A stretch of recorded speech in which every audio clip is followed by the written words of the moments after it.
rapaziada, bom dia, boa tarde, boa noite, boa madrugada. Meu nome é Sidney Martins, professor de língua portuguesa aqui do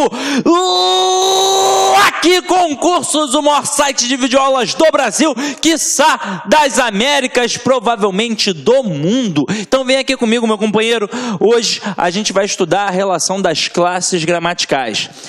Na nossa primeira aula, nós tivemos a noção do perfil da banca e começamos a trabalhar a questão da acentuação gráfica.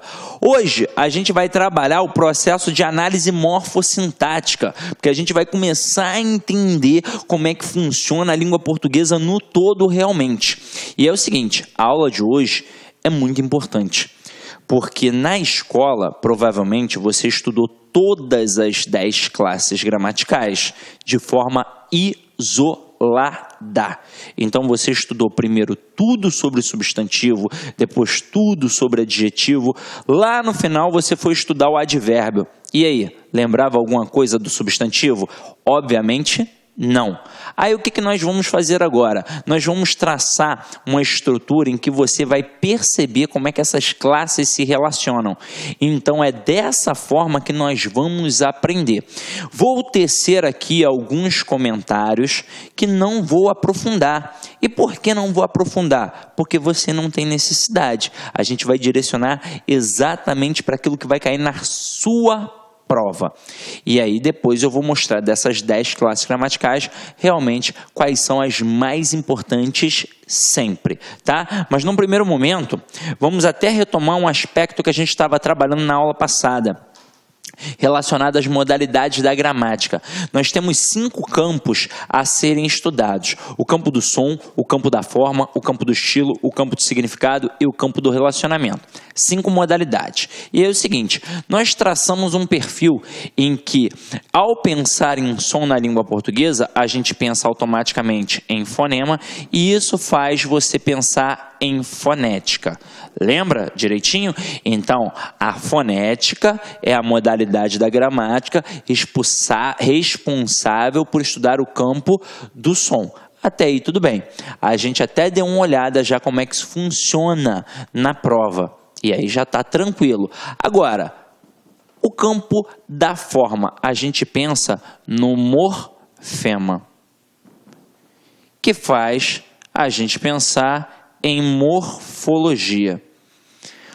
Então, a morfologia é a modalidade da gramática responsável por estudar o campo da forma. Quando eu falo em forma, eu falo, na verdade, na estrutura e na formação da palavra e nas classes gramaticais.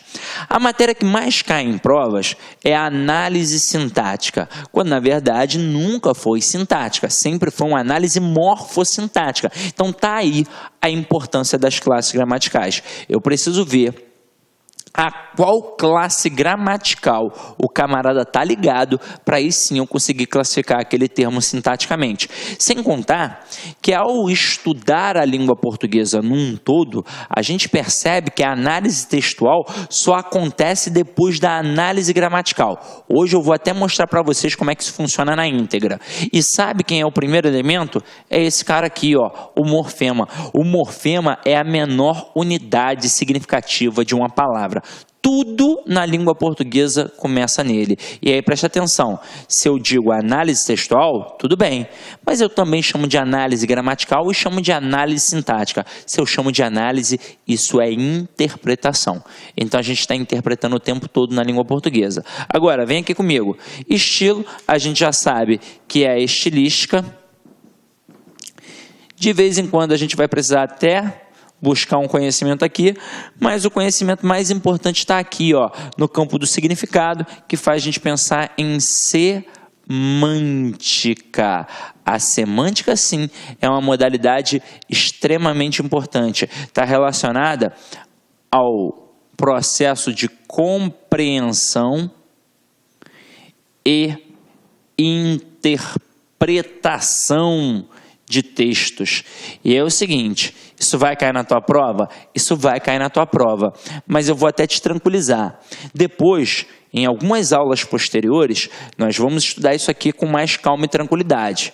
Mas você pode ter a certeza, o que realmente cai bastante na nossa prova é a análise de compreensão do texto. Por quê? Porque quando a gente pensa em compreensão, é aquilo que está dentro do texto. E quando eu penso em interpretação, é aquilo que está além do texto. E aí, como é que isso funciona na prática, Sidney? Compreensão sempre vai me jogar para dentro do texto. Então, o comando da questão será segundo o texto, de acordo com o texto, simplesmente no texto, ou então o que o autor quis dizer, na linha tal, no termo tal, no período tal, e por aí vai. E quando a questão é de interpretação? Vai modificar o comando. Então não vai ser mais segundo o texto, vai ser o que o autor quis dizer, infere-se que, deduz-se que, e por aí vai. Vou fazer uma pequena analogia, um pequeno exemplo, para que vocês possam entender isso. Então aqui eu tenho Pedro, aqui eu tenho João. Aí o Pedro, eu digo a vocês que o Pedro e o João estavam ontem lá na Praia da Barra. Os dois estavam sentados no quiosque, tomando uma cerveja gelada, comendo um peixinho frito. O Pedro estava de sunguinha branca e o João de sunguinha amarela. O que vocês interpretam disso? Aí tem muita gente que vai pensar que os dois são namorados. Hoje em dia é super normal, CG. Mas é o seguinte, num texto eu tenho 3 possíveis erros interpretativos para cometer. É o erro da redução, o erro da contradição e o erro da extrapolação, que é o mais comum. O que seria o erro da redução? Dizer que esse pequeno texto que eu acabei de apresentar é um texto que fala sobre cerveja, e cerveja foi apenas um elemento do texto. Um erro de contradição, dizer que os dois são inimigos, e caramba, eles estão batendo um papo, tomando uma cerveja, como é que eles vão ser inimigos? E qual seria o erro da extrapolação e mais comum? Dizer que os dois são namorados. Caramba, mas hoje em dia é normal, Sidney. Mas aí para e pensa, em que momento do texto eu mencionei algo sobre a sexualidade deles? Em nenhum. Então não tenho direito de interpretar, deduzir e inferir que são 2 namorados. O que eu posso compreender? Que são 2 homens conversando. E o que eu posso interpretar, deduzir e inferir? Que são 2 amigos conversando. Então, meu companheiro, a morfologia é muito importante. Você viu que tudo começa aqui. Então, a morfologia é a base da gramática. Eu ouso dizer que se você não sabe classe gramatical, você não sabe nada em língua portuguesa. A semântica é uma modalidade muito importante porque está atrelada ao processo da análise textual, que é algo que sempre cai na nossa prova. E a questão do relacionamento é atrelada à função sintática, que a gente pensa logo em sintaxe, que é, sem sombra de dúvidas, uma modalidade muito importante responsável por estudar o campo do relacionamento. Haja vista que a análise nunca foi sintática, ela sempre foi o quê? Morfossintática. E agora chegou um momento importante. Toda essa retomada que a gente fez foi para mostrar que dessas 5 modalidades, 3 são extremamente importantes. São elas, a morfologia, a semântica e a sintaxe. E por que essas 3 são sempre importantes? Porque elas sempre vão caminhar juntas. Olha como é que isso funciona na prática. Lá no dia da tua prova, o cara pode ser esperto e fazer uma frase muito simples, no estilo João quebrou a cadeira. Aí o cara vai destacar a palavra João e vai dizer que a função morfológica é sujeito. Ai caramba!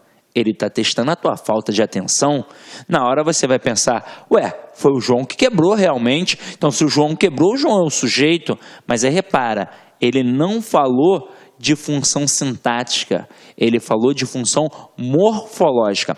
Na prova, o cara pode cobrar função morfológica, função semântica e função sintática. Quando o cara cobra a função morfológica, o avaliador, o cara da banca, ele quer saber qual é a classe gramatical. Se é substantivo, se é adjetivo, pronome, preposição e por aí vai. Então aqui, João, morfologicamente, gramaticalmente, é um substantivo. Sintaticamente, é um sujeito. Agora, e semanticamente, o que o cara quer saber? Quer saber o sentido. Aí nós temos N possibilidades. Pode ser causa, consequência, finalidade, tempo e por aí vai.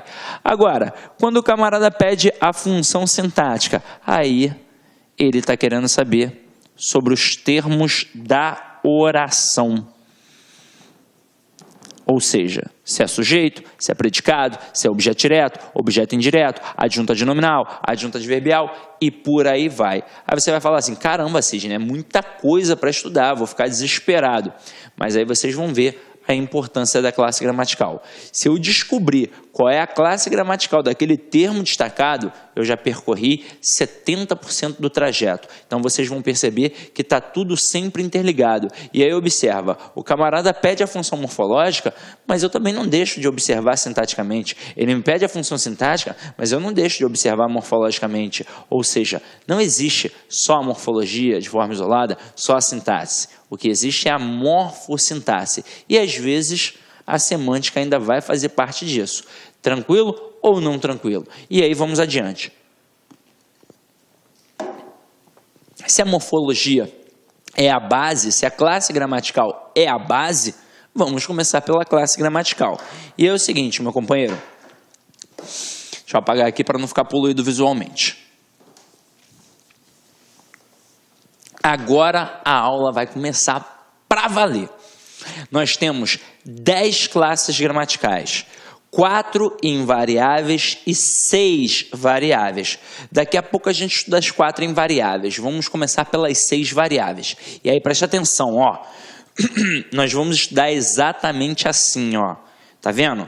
Uma isolada e as outras 5 num processo conjunto. Eu já até te adianto. Quem é essa daqui que fica isolada? É o verbo. E por que o verbo fica isolado? Porque é a classe mais variável de todas. É a classe que manda em tudo. Ou seja, é a classe mais importante. É a mais difícil. Então tem que ser estudada sozinha. Agora as outras 5. As outras 5 trabalham num processo conjunto. Então eu vou ter uma aqui no meio e as outras 4 na sua periferia só obedecendo. Então acompanha aqui comigo como é que funciona, ó. Tá aqui a relação das classes gramaticais. Então eu tenho aqui no meio o substantivo, que é a classe responsável pelo nome. Ou seja, o substantivo é responsável por nomear os seres e as coisas. Agora, para concurso público, o substantivo tem uma outra importantíssima função. Ele é sempre um termo determinado. E o que significa dizer que um termo é determinado? Significa dizer que é sempre núcleo. Ou seja, o substantivo é núcleo de qualquer estrutura nominal. Portanto, é núcleo do sujeito, é núcleo do objeto direto, é núcleo do objeto indireto, é núcleo do complemento nominal e por aí vai. Agora, num primeiro momento, esse quadrinho aqui já faz a gente entender, por exemplo, um assunto futuro, que é a concordância verbal. Por exemplo, no CESP, concordância verbal é algo que sempre cai. E não é um bicho de 7 cabeças, mas ele testa a tua atenção. O que o camarada vai fazer? Ele vai fazer uma frase enorme. E nem está trabalhando com sujeito indeterminado, com sujeito que é oração sem sujeito, ou então com um sujeito composto. Não, o camarada vai trabalhar com sujeito simples. E aí o que ele vai fazer? Uma frase enorme. E é óbvio que o sujeito vai ficar grande. Aí dentro desse sujeito, o avaliador vai colocar várias palavras no plural. E o verbo? No plural. Meu companheiro, na hora você vai atentar? Não vai, você está nervoso, então você vai acabar deixando, vai acabar achando que está o quê? Certo. Mas o verbo, ele concorda com o sujeito? Não. E aí na escola, não é assim que o aluno sai? Ele sai pensando que o verbo concorda com o sujeito? É por isso que o aluno é derrubado no concurso público, porque o verbo ele não concorda com o sujeito como um todo, ele concorda com o núcleo do sujeito. E quem sempre vai ser o núcleo do sujeito? O substantivo sem preposição. Olá, meus amigos, tudo bem? Sou o professor Luiz, desculpa interromper essa sua grande videoaula, mas muitos de vocês estão perguntando, professor, e o PDF dessa aula? Onde que está o PDF dessa aula? Atenção, o PDF dessa aula, a gente pede uma pequena contribuição aqui para a nossa plataforma da Lá Concursos, né? Olha só, atenção, todos os PDFs, não só dessa aula, mas todos os PDFs que eu falo que é do curso do TJ, da playlist da Lá Concurso TJ Pará 2019, né? Mais o Personal Coach. O que é o Personal Coach? É a nossa ferramenta pedagógica, ou seja, você pode assistir também esse vídeo, tá, lá na plataforma, através do Personal Coach. Personal significa pessoal e coach significa treinador. Você vai ter um treinador pessoal aqui, a gente vai controlar você, a gente vai ranquear, nós vamos acompanhar o seu desempenho. Professor, quanto custa os PDFs e mais o Personal Coach? Apenas R$ 29,90 é o preço aí dessa pequena contribuição desse projeto aí da Lá Concurso, ok? Forte abraço, já, tchau. Posição. Agora, isso daqui também faz a gente entender a relação da concordância nominal. O que é a concordância nominal? É a relação entre o nome e os seus determinantes. Ou seja, se o substantivo é o determinado, quem o acompanha aqui é determinante. Então, como é que funciona a concordância nominal? Manda quem pode, obedece quem tem juízo. Manda o substantivo e o resto obedece. Então, se ele está no singular, o resto fica no singular. Se ele está no plural, o resto fica no plural. Se ele está no masculino, o resto fica no masculino. Se ele está no feminino, o resto fica no feminino. Ah, Sidney, mas a gente estuda uma porrada de coisa, tem casos especiais, não tem? Tem, mas a base é esta. E aí, se eu já aprendi a base, não fica muito mais fácil aprender os casos especiais? Então, num primeiro momento, nós já vimos que o substantivo é o cara nesses processos. Agora, vamos estudar outras classes. Aqui nós temos uma classe responsável por ordem, quantidade, fração. Nós temos o numeral. O numeral quase não cai. Ele é galho fraco. Então a gente deixa de lado. Qual é a outra classe que a gente tem aqui? É uma classe gramatical responsável pela característica, que é o adjetivo. O adjetivo é muito importante. Por exemplo,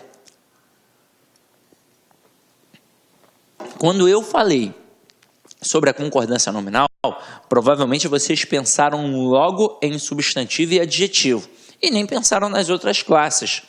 Mas todo mundo aqui faz parte. Mas por que a gente pensa logo em substantivo e adjetivo? Porque eu tenho um substantivo composto e eu tenho um adjetivo composto, coisa que não acontece com as outras classes. Sem contar que o adjetivo é a prova viva de que a análise é morfossintática. Todo termo, para que eu possa classificar sintaticamente, eu tenho de ver a qual classe gramatical o camarada está ligado, para aí sim conseguir classificar sintaticamente. Com adjetivo eu nem preciso, basta eu identificar, é adjetivo? Então, ou vai ser um predicativo, ou vai ser um adjunto adnominal. Pronto, acabou. Não pode ter uma outra classificação. E o avaliador, ele vai tentar te derrubar dessa forma? É óbvio que ele vai tentar. Depois eu vou mostrando alguns aspectos sobre isso. Agora aqui, ó. Qual é a classe gramatical responsável por flexionar em gênero e número? Nós estamos diante do artigo. Quando eu falo em gênero, eu falo em masculino e feminino. Quando eu falo em número, eu falo em singular e plural. E aí de cara a gente já vai definir isso aqui, ó. Ao falar de gênero, masculino e feminino, quem é o coringa do gênero? É o masculino ou o feminino? É o masculino, ou seja, é o masculino que manda. Então, se aqui fosse uma sala de aula e vocês agora estivessem aí diante do professor, fossem 50 mulheres, eu diria, bom dia, boa tarde, boa noite, boa madrugada, alunas. Mas se fossem 49 mulheres e um homem, eu diria, bom dia, boa tarde, boa noite, boa madrugada, alunos. Porque basta um homem para mandar em 49 mulheres. Isso na língua portuguesa, é claro. Em casa eu já sei bem como é que a banda toca. Agora, qual é o coringa do número? É o singular ou é o plural? É o singular. Então, futuramente, quando alguém te perguntar se um termo é variável ou invariável, isso aqui já é o suficiente. Se a palavra só pode ficar no masculino e só pode ficar no singular, olha só como é que eu disse, só pode ficar, então não consigo modificar, então é uma classe invariável. Agora, a partir do momento que eu seja capaz de jogar para o feminino, ou então que eu seja capaz de jogar para o plural, eu consegui modificar, e se eu conseguir modificar, é classe variável, tranquilo? Agora, eu não vou parar aqui não. O artigo ele tem uma relevância, uma importância muito grande para a gente, porque além desse camarada flexionar em gênero e número, para as provas de concurso público, ele tem outras duas importantíssimas funções. Ele sozinho é capaz de modificar qualquer outra classe gramatical. Então nós temos 10 classes gramaticais. Ele sozinho modifica todas as outras. Na verdade, ele é capaz de substantivar todas as outras. E ele sozinho é capaz de entrar na seara da interpretação. O artigo é capaz de me mostrar se um elemento é conhecido ou desconhecido no universo do texto. Como é que isso funciona, Sidney? Pelo amor de Deus. Então vamos lá, vou mostrar aqui para vocês.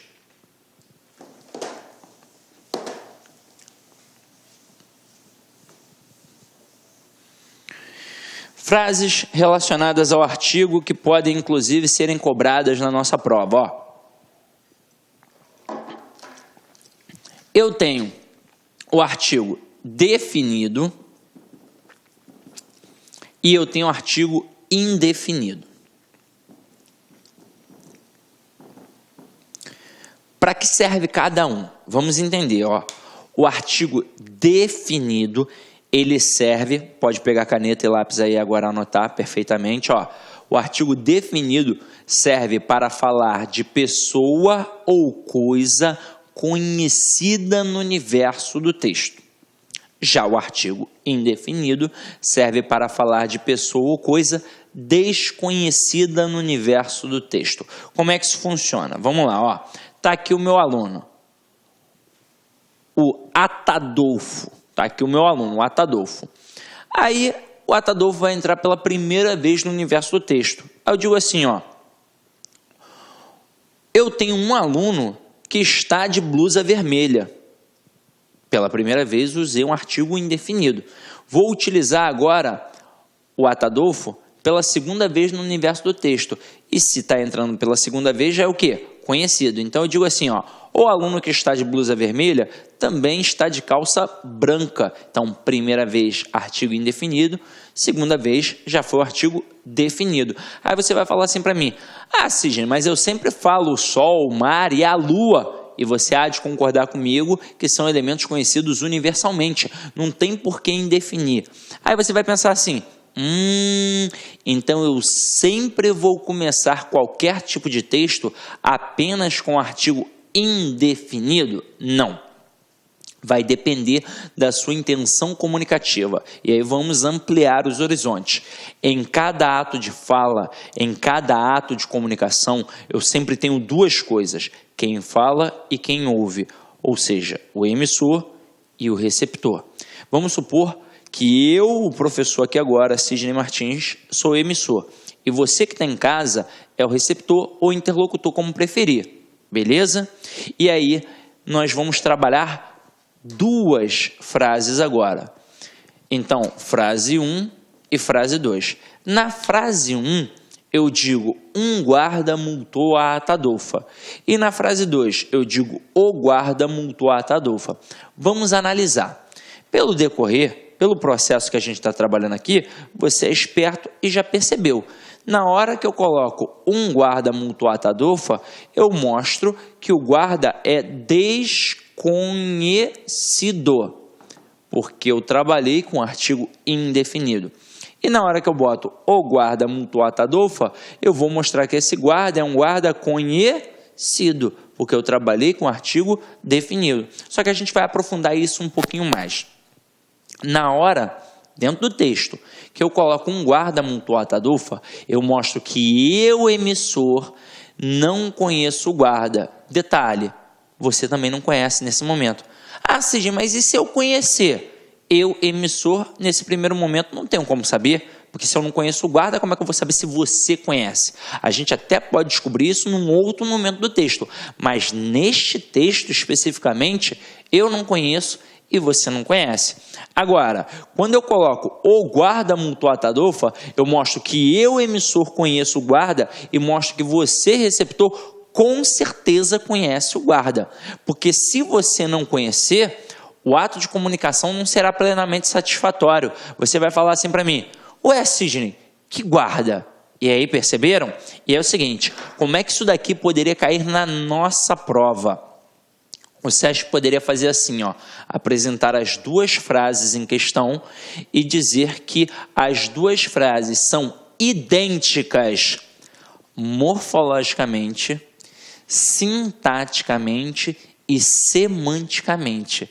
Aí o aluno, caraca, pira, não pira? E aí eu vou te dizer, estas duas frases, elas são sim idênticas morfologicamente, são sim idênticas sintaticamente, porém são diferentes semanticamente. E quem foi que mostrou isso?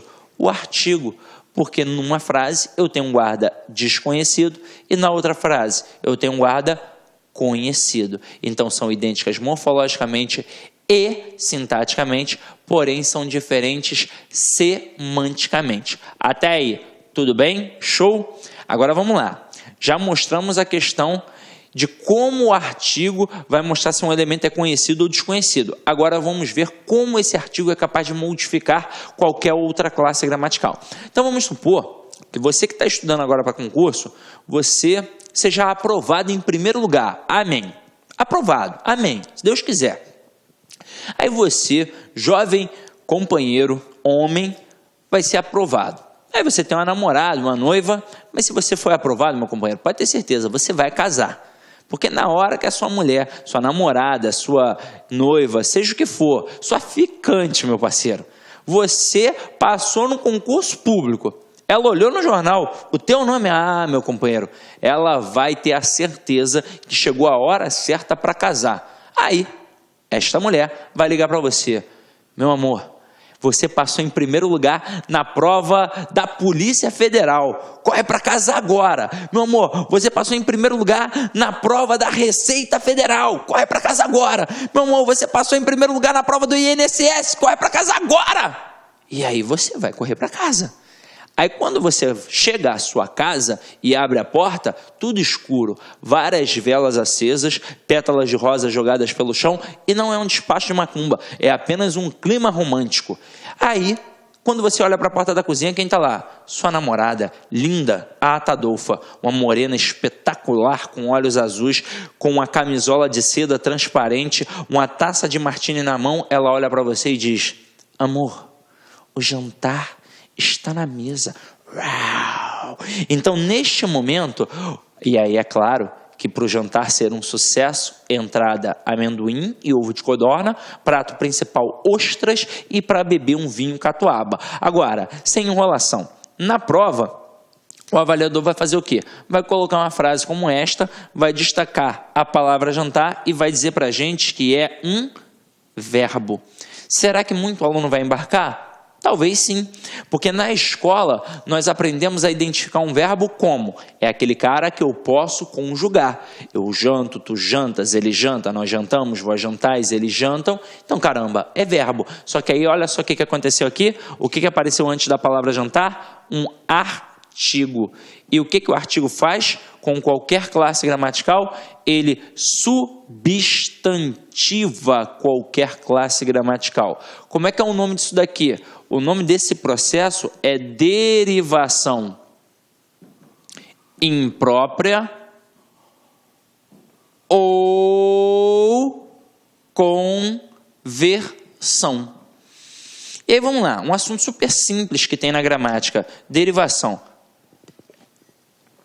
O que é o processo de derivação? É o processo pelo qual nós formamos novas palavras, que são as palavras derivadas, a partir de uma palavra já existente na língua. E aí entenda, eu formei uma nova palavra aqui? Não, eu apenas modifiquei a classe gramatical, eu apenas converti a classe gramatical. É por isso que a gramática chama de derivação imprópria ou simplesmente de conversão. Até aí, tudo bem, meu companheiro? Tudo bem, né? Espero. Agora, voltando, deixa eu apagar aqui. Já falamos de todas as classes que estão nesse quadrinho. Só faltou uma, né, na verdade. Faltou quem? Quem trabalha em prol do nome, que é o pronome. E é o seguinte, eu não fiz só uma assimilação fonética, não. O pronome realmente trabalha pronome. E quem é o nome na língua portuguesa? É o substantivo. E aí como é que isso funciona realmente? Vamos lá. Esse cara aqui é importante, gente, ó, o pronome. Podemos criar diversas pegadinhas com esse cara. E aí, observa. Na escola, a gente aprende 6 tipos de pronomes. Pronome demonstrativo, pronome interrogativo, pronome relativo e por aí vai. Mas nós esquecemos a divisão primária que tem o pronome. Porque se é um pronome, se o cara trabalha realmente para o nome, ele sempre vai acompanhar o nome ou substituir o nome. Então, eu tenho um pronome que serve para acompanhar e eu tenho um pronome que serve para substituir. O pronome que serve para acompanhar se chama pronome adjetivo.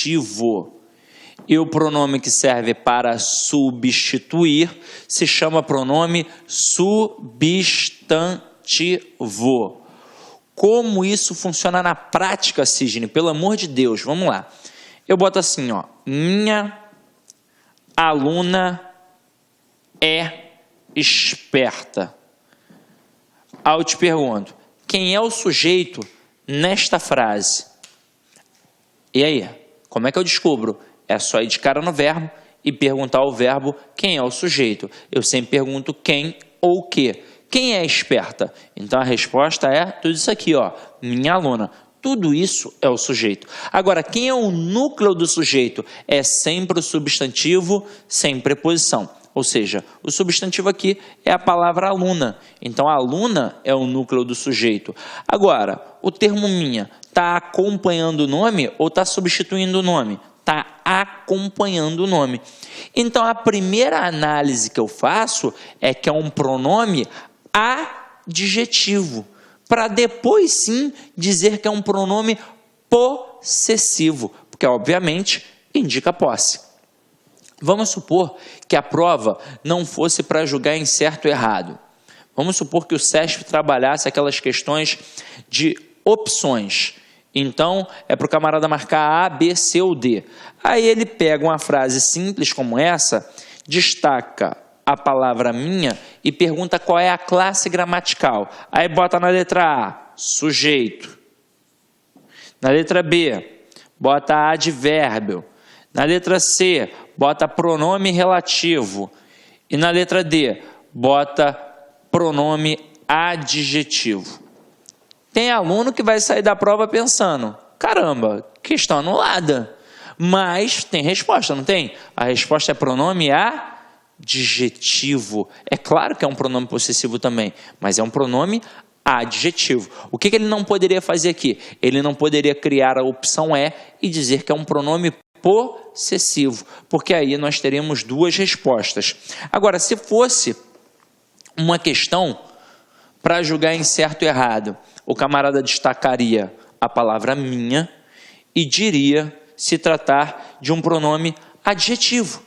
Aí muito aluno ia falar assim, ué, tá errado, caramba. O minha indica posse, então o minha é um pronome possessivo. Só que é o seguinte, o minha não está acompanhando o nome, então é claro que é um pronome que acompanha, portanto um pronome adjetivo. E também possessivo. Agora, e se eu botar assim, ó, ela é esperta. Quem é o sujeito? Ela. E quem é o núcleo do sujeito? Ela. Então agora, meu companheiro, vamos pensar. Este pronome, ele está acompanhando o nome ou substituindo o nome? Está substituindo o nome. Então é por isso que eu chamo de pronome substantivo. Se eu for aprofundar a análise, eu vou dizer que é um pronome pessoal do caso reto. Mas no primeiro momento eu digo que é um pronome substantivo. E aí a gente já aprende uma coisa. Não é só o substantivo que é núcleo do sujeito. É o substantivo ou qualquer termo com função substantivada. É o que aconteceu aqui com o pronome. É um pronome, mas está na função de substantivo. Por isso, está funcionando como um núcleo do sujeito, porque o núcleo vai ser sempre um substantivo ou um termo que esteja em função de substantivo. E agora eu vou lançar um desafio para você que está em casa. Ó. Acompanha aqui comigo.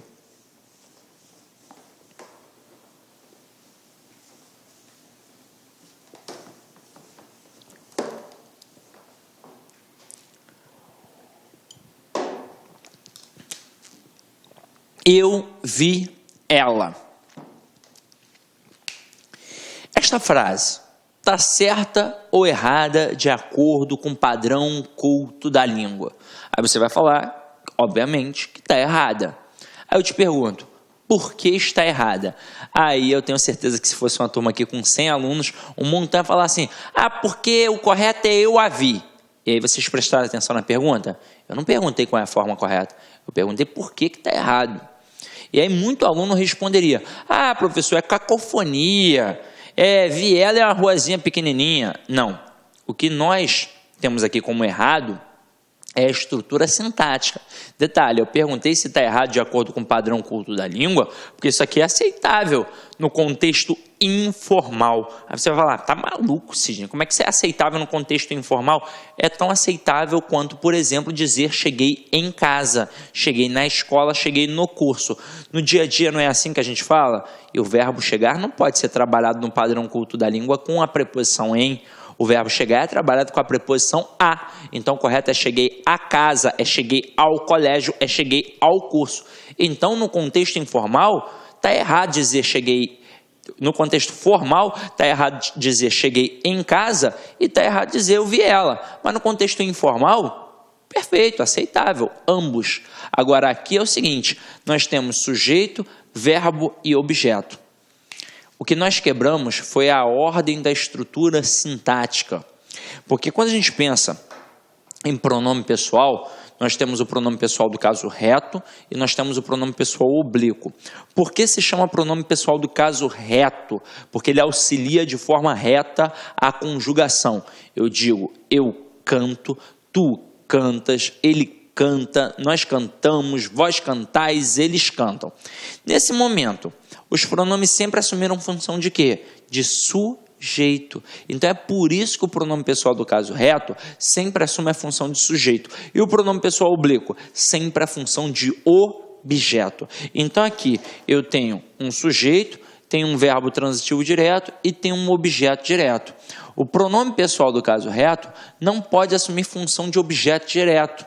Poderia até de objeto indireto. Se eu botasse Pedro deu flores a ela. Aí está funcionando como objeto indireto, beleza.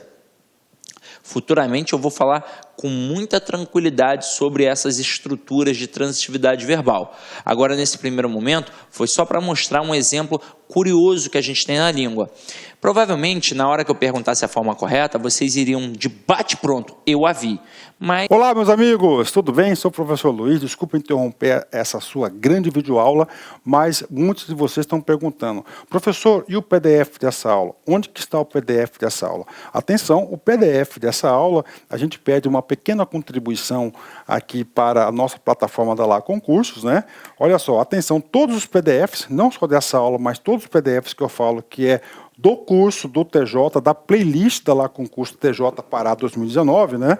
Mais o Personal Coach. O que é o Personal Coach? É a nossa ferramenta pedagógica, ou seja, você pode assistir também esse vídeo, tá, lá na plataforma através do Personal Coach. Personal significa pessoal e coach significa treinador. Você vai ter um treinador pessoal aqui, a gente vai controlar você, a gente vai ranquear, nós vamos acompanhar o seu desempenho. Professor, quanto custa os PDFs e mais o Personal Coach? Apenas R$ 29,90 é o preço aí dessa pequena contribuição desse projeto aí da Lá Concurso, ok? Forte abraço, já, tchau. Nós poderíamos pensar assim, eu via e eu a vi. Aí você vai falar assim, Sidney, óbvio que eu a vi é a forma correta, não é? Eu vou dizer sim.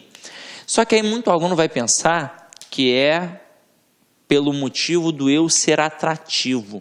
Muito aluno de forma equivocada aprende com algum macete que dão aí em algum lugar que o pronome pessoal do caso reto é palavra atrativa na língua portuguesa. E eu vou te dizer, isso não está escrito em nenhuma gramática.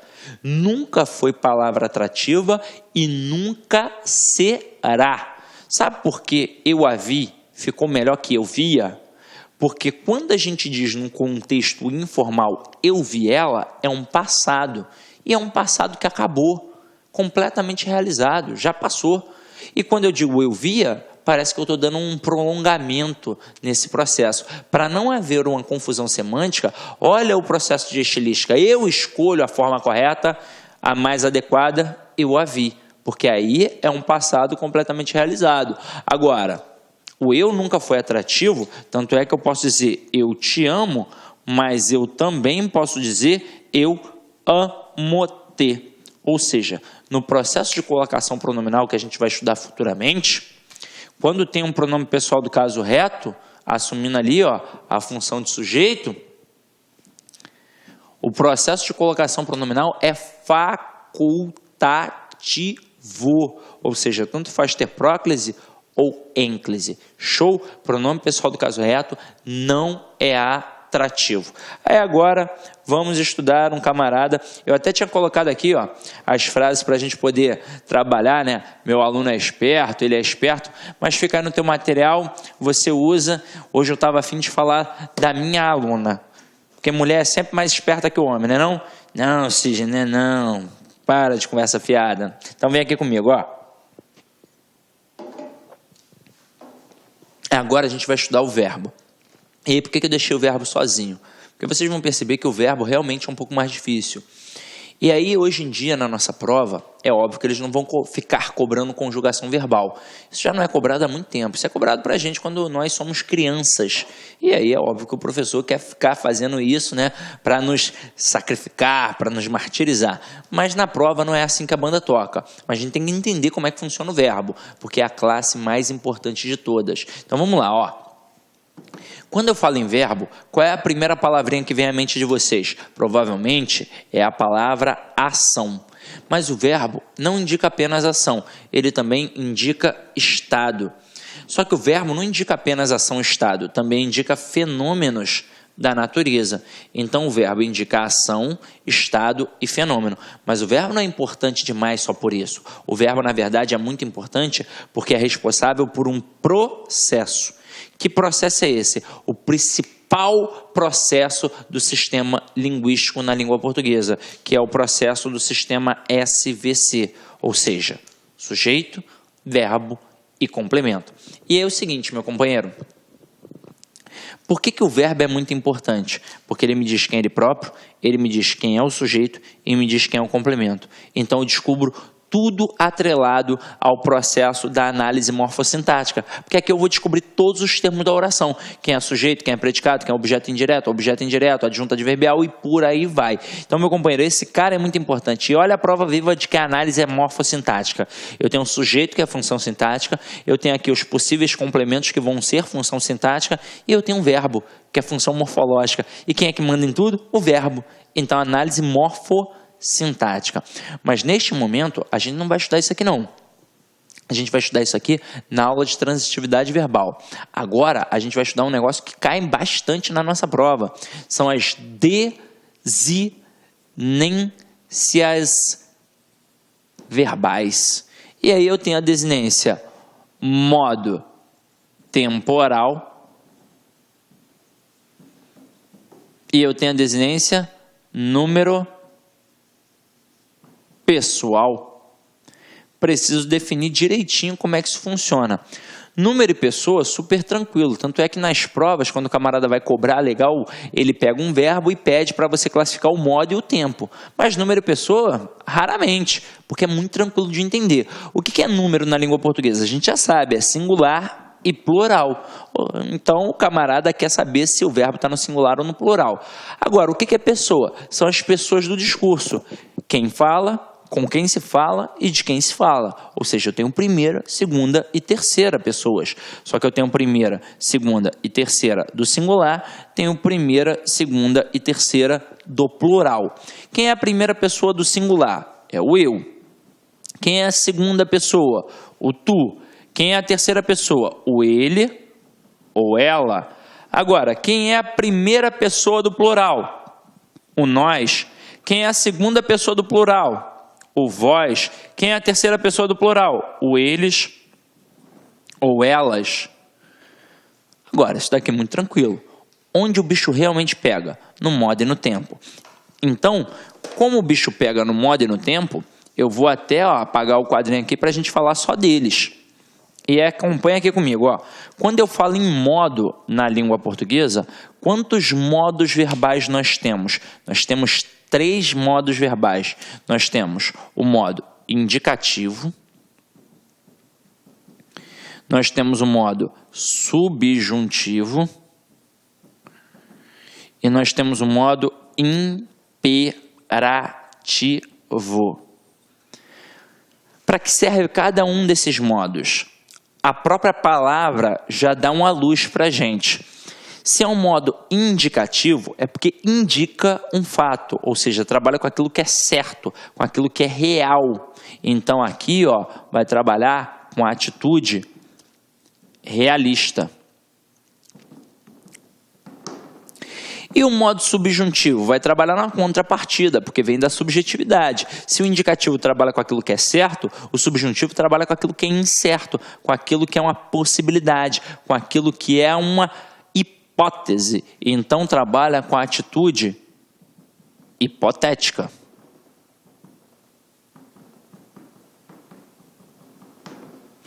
E o imperativo? O que o imperador faz? Ele manda, ele ordena. Então aqui trabalha com ordem. Como é que isso funciona na prática, Sidney? Vamos lá. Eu digo assim, ó, João, sai daqui agora. Eu acabei de dar o quê? Uma ordem. Então modo imperativo. E se eu falar assim, ó, João, sei lá, quebrou a televisão. Então eu não dei uma ordem. Então não pode ser o quê? Um modo imperativo. E quando eu digo João quebrou a televisão, isto é um fato ou é uma possibilidade? Isto é um fato. Então modo indicativo. E se eu falar assim, ó, João talvez soubesse as respostas da prova. O João sabe? Não, não sabe. Ele talvez soubesse. Então a possibilidade é uma hipótese. Então modo subjuntivo. E quando eu falo em tempo na língua portuguesa? Quando eu falo em tempo, nós também temos 3 tempos verbais. Eu tenho o pretérito, eu tenho o presente e eu tenho o futuro. Mas esse cara aqui é o grande carcará. Porque apesar de ter 3, assim como tem um modo verbal também, aqui eles se ramificam. O presente não se ramifica porque é algo pontual, está acontecendo. Mas eu tenho o futuro do presente, assim como eu tenho o futuro do pretérito. E eu tenho o pretérito perfeito, eu tenho o pretérito imperfeito e eu tenho o pretérito mais que perfeito. Sem sombra de dúvidas, qual cai mais na nossa prova? E eu não digo só porque a nossa banca é o CESP, não. Eu digo em qualquer prova de língua portuguesa. Quem cai mais nas provas é o pretérito. A começar pelo maior número de ramificação. E sem dizer também, né, que na escola, provavelmente o aluno não aprendeu a diferença de pretérito perfeito para imperfeito para mais que perfeito. Isso é simples. Basta eu saber o que significa a palavra perfeito. É só procurar no dicionário. Ah, sim, sai pra lá, é sério. Sabe o que significa a palavra perfeito? Significa completo. Por exemplo, quem já é mãe sabe isso com muito mais facilidade. Porque quando o médico entrega o filho na mão das mães, ele diz assim, ó, seu filho nasceu perfeito. Todo médico fala isso. A mulher pode até não lembrar no dia porque está nervosa, mas se ela estava tranquila, ela vai lembrar. O médico diz, seu filho nasceu perfeito. O que significa? Que ele nasceu completo, que ele nasceu com boquinha, com olhinho, com bracinho, com perninha. Então dizer que um pretérito é perfeito significa dizer que é um passado completo, ou seja, um passado completamente realizado. Como é que isso funciona na prática, Sidney? Você me pergunta, Sidney, o que você fez ontem? Eu te respondo, ontem eu joguei bola. Se eu joguei bola, é passado, não é passado? E não já acabou? Então, passado completamente realizado. Agora, e o que é o pretérito imperfeito? Se o perfeito me dá uma noção de completude, o imperfeito não vai me dar essa noção de completude. O imperfeito vai me dar uma noção de continuidade. Aí você me pergunta, Sidney, o que você fazia há 15 anos? Eu respondo, há 15 anos eu só jogava videogame. E para e pensa, quando eu digo que jogava videogame, é passado, presente ou futuro? É passado. Mas eu só fiz uma vez? Não, eu fiz várias vezes. Eu tinha um hábito, uma rotina, ou seja, foi um processo contínuo. Então a desinência modo temporal var me mostrou que era um pretérito imperfeito. Agora, e o que é o pretérito mais que perfeito? O camarada é mais que completo. A gente tem o hábito de dizer que é o chamado passado do passado. Porque na gramática está lá escrito que o pretérito mais perfeito é um tempo verbal no passado, anterior a outro tempo também no passado. Como é que isso funciona na prática, Sidney? Duas possibilidades.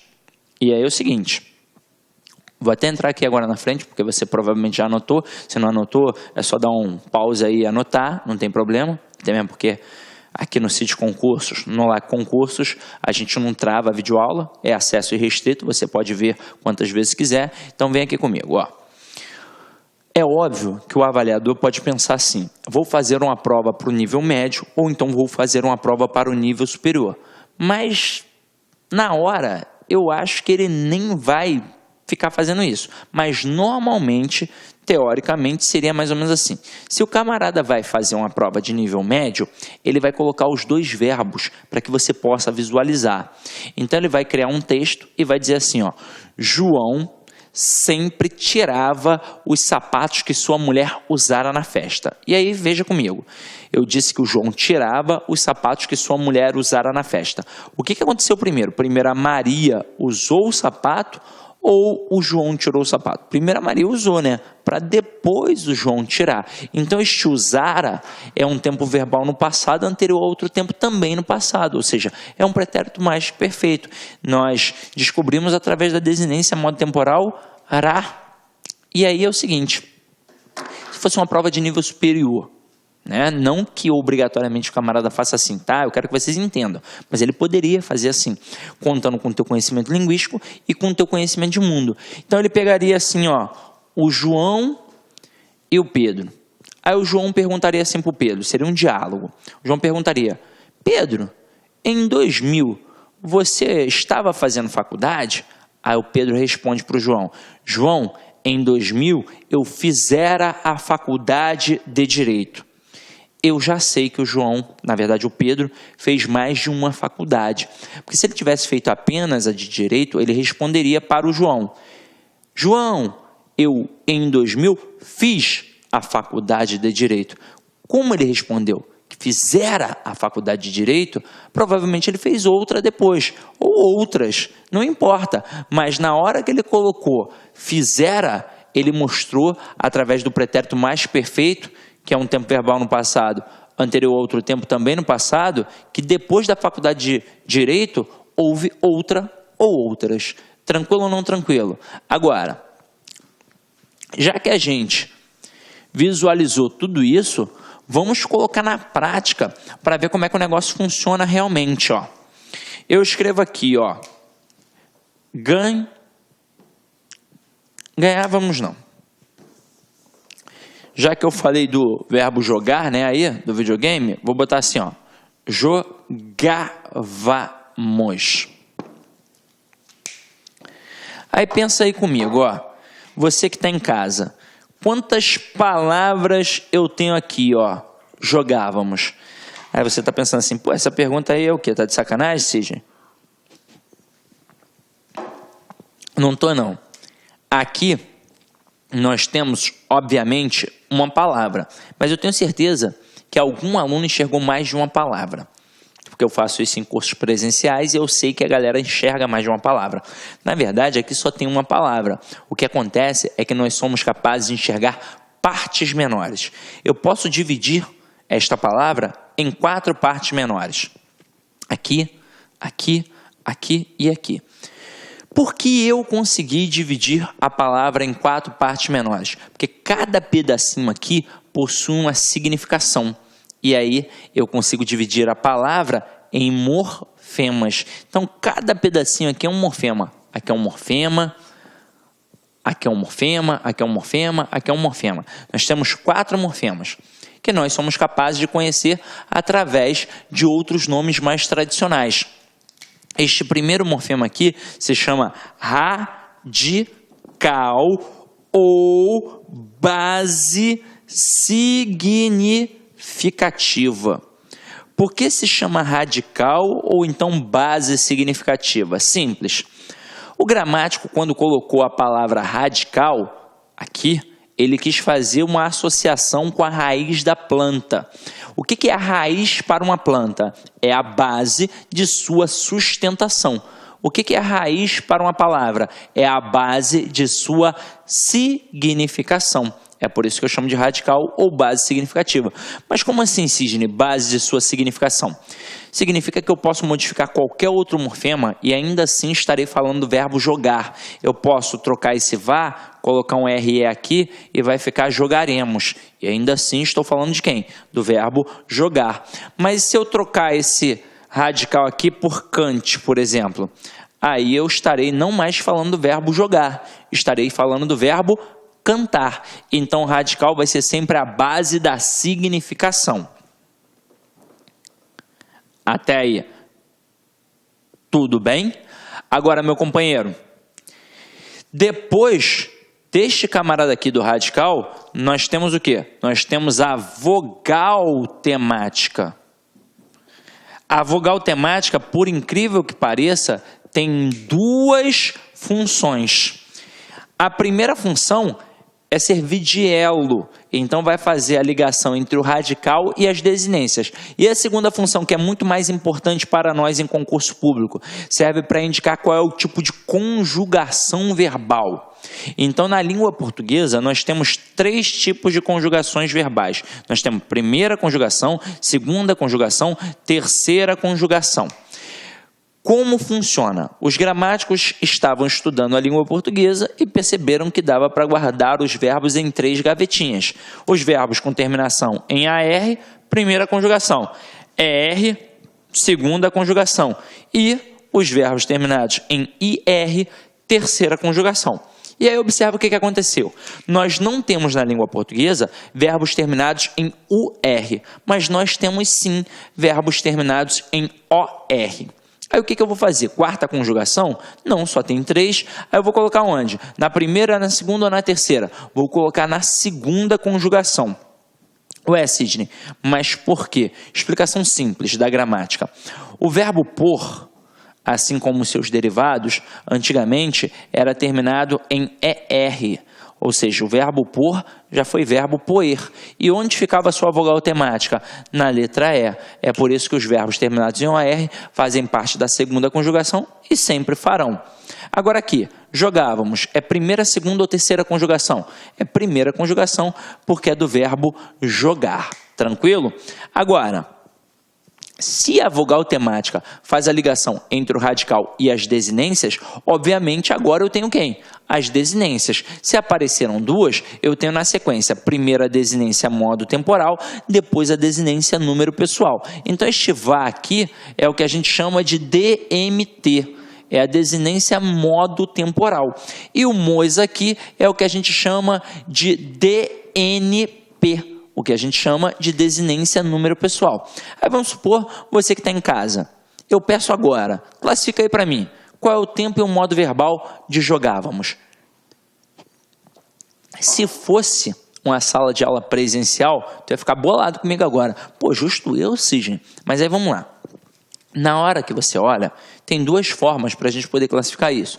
Um é na base do macete. Só que é o seguinte, eu quero que vocês entendam agora já, de cara, que macete a gente utiliza nas aulas de raciocínio lógico, a gente utiliza na aula de informática, de repente, mas em língua portuguesa, um ou outro macetinho, mas não tem como a gente ficar se valendo de macete o tempo todo, porque língua portuguesa é mais puxado, então a gente tem que entender o contexto, ou seja, eu tenho, na verdade, realmente que entender a língua portuguesa para também poder entender os macetes. O macete puro e simples não significa nada.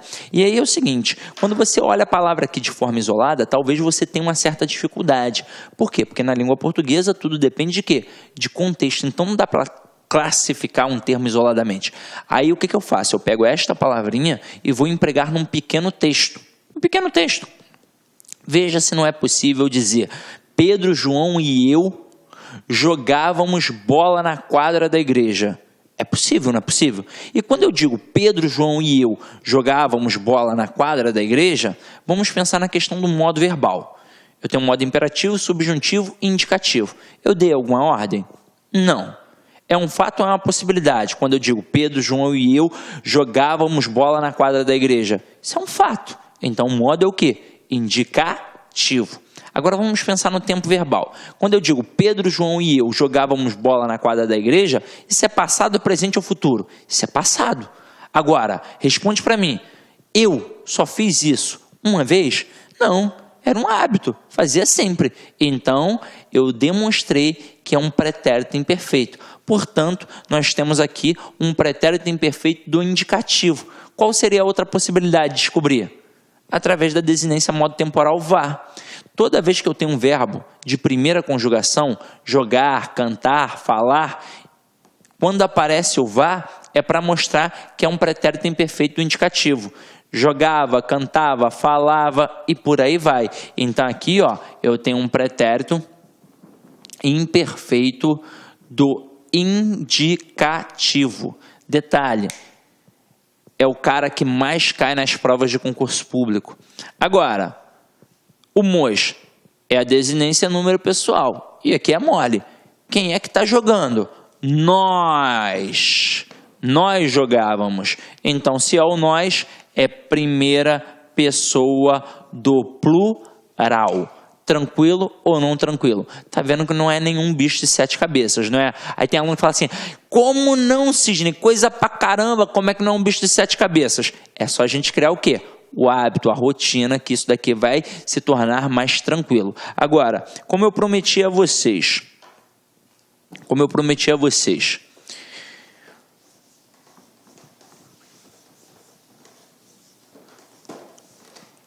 nossa aula será em 2 blocos. Então, para finalizar esse bloco aqui, ó, eu vou mostrar onde tudo começa. A gente acabou de ver, no morfema. Depois eu tenho o quê? A palavra. Depois eu tenho o quê? A função sintática. Depois eu tenho o quê? Eu tenho a oração. Depois eu tenho o período. Depois eu tenho o parágrafo. Depois eu tenho finalmente o texto. Então aqui, ó, período, parágrafo e texto, esta estrutura corresponde à análise textual. Agora, morfema, palavra, função sintática, oração e período corresponde à análise gramatical. E aí, meu companheiro, para e pensa. Como é que eu vou fazer a análise textual sem um período? E como é que eu vou chegar ao período sem passar por tudo isso aqui? Então é por isso que eu digo, para fazer a análise textual, antes você tem que fazer a análise gramatical. E como eu sempre digo, estou chamando de análise, já é interpretação. Então o que você vai fazer agora? Como já teve muita informação, a gente vai dar uma paradinha aqui, neste bloco, para que você possa, na verdade, descansar um pouquinho, ou então beber uma água, tomar um café, para não ficar o tempo todo, né? Caraca, focado, porque aí daqui a pouco você perde o foco de atenção. Então vai lá, beber uma água, tomar um café, daqui a pouco a gente volta para a segunda parte, tá? Até daqui a pouco. Olá, meus amigos, minhas amigas, sou o professor Luiz Antônio Carvalho, quero agradecer você que ficou no final da nossa videoaula e dar 3 recados para vocês aí da Lá Concurso, né? O primeiro é o seguinte, o PDF e mais o Personal Coach, que é a nossa grande ferramenta pedagógica para acompanhar e potencializar, acelerar seus estudos por apenas R$ 29,90. Esse é o PDF mais a metodologia, ou seja, você vai assistir os vídeos, os mesmos vídeos, mas aonde? Na nossa plataforma no YouTube, ela é a nossa plataforma do site, ok? Por R$ 29,90. E também, lembrando para vocês que nós estamos preparando uma ultra revisão de véspera de no mínimo 20 horas, tá? Eu coloco no mínimo porque eu tenho certeza que nós iremos aí ultrapassar, né? Essa carga horária de 20 horas do conteúdo focado para o TJ Pará. Essa revisão é 100% baseada baseado em exercício da banca do CESP, né? Que a gente já começou os preparativos dessa nossa super revisão. Começará a ser disponibilizado esse conteúdo a partir do dia 6 de janeiro, e essa super revisão é pay-per-view, tem que ser no site da LAC, por apenas R$ 39,90. E se você quer mandar um recado, conversar com o professor Luiz Antônio, faço um chamamento para vocês que nós temos um programa semanal chamado Concurseiros, que a gente transmite ao vivo, sempre às 19 horas, horário de São Paulo, e o primeiro programa de estreia, dia 30/10, estarei aqui com vocês. Bacana? Então, forte abraço com vocês e até a próxima aula, se Deus quiser. Tchau, tchau. Fui!